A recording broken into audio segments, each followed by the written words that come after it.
Man. Oh my goodness. Wow. I've never seen anything like that, man.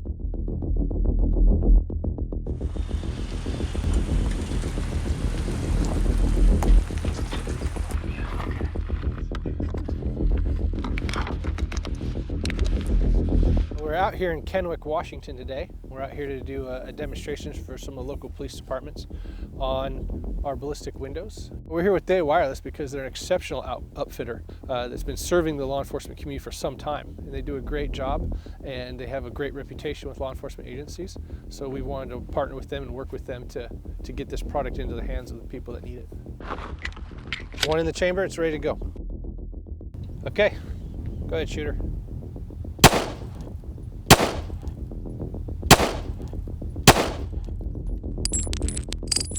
All right. Man. So that was a 9mm. You can see it didn't bubble. Well, this window is different from anything else on the market for a couple of reasons. First, it's one-way ballistic, okay? Meaning that if the officer's on the inside of this window, they're protected from fire from the outside.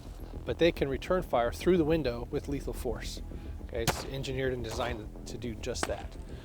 The second piece is it's thin enough because of our patented process of building the window, that the window is fully functional. It'll fit inside the door and still function with the motors that roll it up and down. You want to shoot it one more time? Not only is the bullet not coming through, there's no glass or shards coming in at the officer either. He's feeling nothing. We're simulating a gun battle.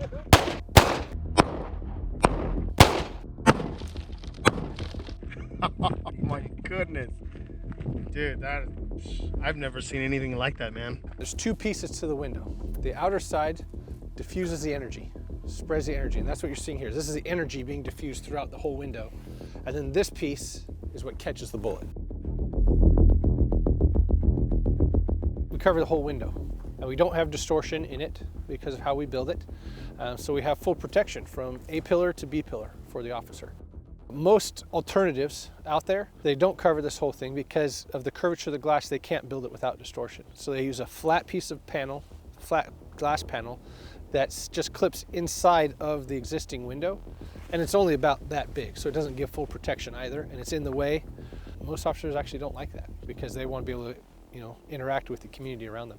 We also have armor that goes in the door that will do this, and the total combined weight, additional weight to the door of our door armor plus our window is only 17 pounds. You don't have to modify the door. You don't have to change out hinges. You don't have to change out the motors for the window. And when you're done with the vehicle, our door armor comes out. You put it in another vehicle the same size. You can switch it over. The window comes out. You could put it in another like model. And then when we take it all apart at the end, so you want to decommission the vehicle, it all comes out. You put the original glass back in, put everything back the way it was. Vehicle goes down the road. So these are the things that we put into the panels. It's the same things we put into the body armor. And that's what's hanging on Bob over there. And we're gonna shoot that so you guys can see that.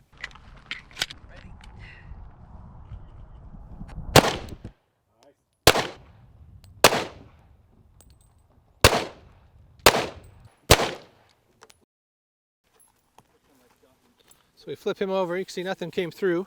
If you want to take a side view here, this is aramid fiber with our material on it. Okay, that's what the black is, okay? So the reason we have all these extra layers that aren't needed to actually catch the bullet, well, our average back face is 14 millimeters. When the NIJ tests it, they measure what's called the back face deformation, okay? That's how far into your chest cavity the whole thing's pushing while it's catching the bullet. Okay, the minimum standard is 44 millimeters. That's like 2 inches, a little over 2 inches. Okay, that's a lot of compression into your chest cavity, okay?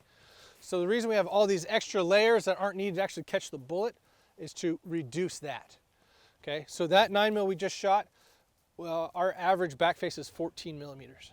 So that is what we put in the car door, okay? So now it's going through the outer skin of the door. Before it's hitting that, you're gonna be good inside. Here's what's unique about this. For a long time, it's been made of aramid fibers, or Kevlar. Okay, that's a brand name for an aramid fiber. And this is what this looks like. This is an aramid fiber. It's woven material. And the problems inherent with aramid fiber is if it gets wet, it's no longer ballistic.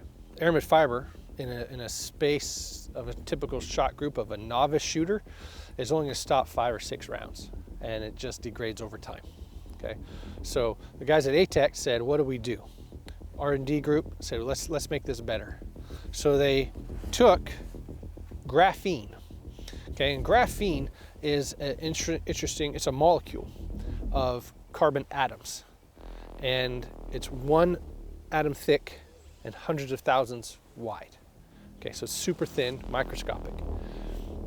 But the covalent bonds for carbon are incredibly strong. You know, diamonds are carbon atoms, okay? So they took graphene in that form and they found a way to adhere it to these fibers. So that's what this is. This started out as an aramid fiber, and then graphene microfibers have now been bonded to it. It is now fully waterproof, doesn't break down with UV light, doesn't degrade over time, and it doesn't separate when rounds hit it. So we shot a panel just like this 138 times, and it stopped every bullet. Okay. The National Institute of Justice, their standard for certifying a vest would be take a panel like this, and it has to stop 5 rounds with a 2-inch spacing between the rounds. That's it. That's the standard. Okay. 6th round, maybe it will, maybe it won't. Okay. We over-engineer this to stop as many rounds as possible because we will make sure that the 1 round that matters is caught and the officer gets to go home. Again, this is the same thing we put in the door panels. The other item we use in here is a graphene infused polyethylene. We can use less material, it's thinner, it's lighter, reduce costs, get the same performance. A lot of departments or a lot of communities, you know, they have limited budgets and they're trying to do the best they can with it. Unfortunately, until an officer involved shooting happens, it's often not given a priority. But we also appreciate what you do. Okay, that's why we're doing what we do, because of how much it means to us, the job you do every day, and what you provide for us and our families.